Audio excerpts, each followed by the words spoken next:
La chaussure de sport qui s'enfile sans les mains. Cette innovation a vu le jour grâce à un adolescent de 16 ans.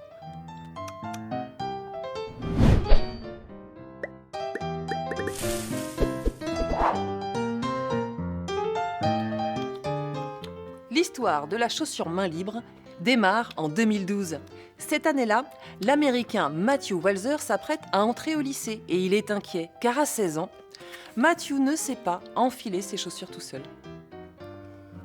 Victime d'une infirmité motrice cérébrale, Matthew craint d'être un poids pour ses copains de classe, voire de ne pas en avoir du tout. Alors il se décide à publier sur les réseaux sociaux une lettre ouverte à un grand fabricant de chaussures de sport. Lettre dans laquelle il met, dira-t-il plus tard, toute son âme et tout son cœur.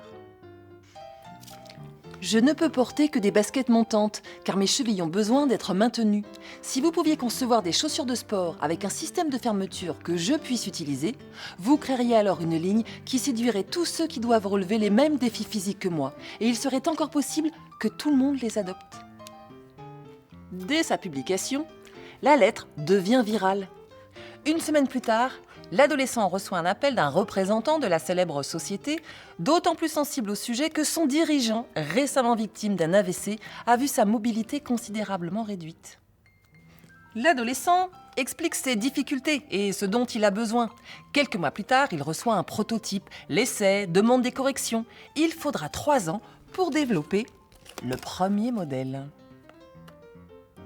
Avec l'aide de Matthew, d'autres modèles suivront, toujours plus innovants, qui séduiront non seulement des personnes handicapées, mais aussi, comme l'avait prédit Matthew, des personnes âgées ou bien accidentées, des femmes enceintes, ou bien simplement ceux qui aiment leur design et leur coloris. L'enjeu économique est important. Selon le magazine américain Forbes, l'industrie de la chaussure de sport rapporte chaque année 65 milliards de dollars. Et l'article conclut: au lieu d'uniformiser les habitudes, il est possible de concevoir des produits et expériences qui améliorent la vie de tous en célébrant l'unicité de chaque être humain.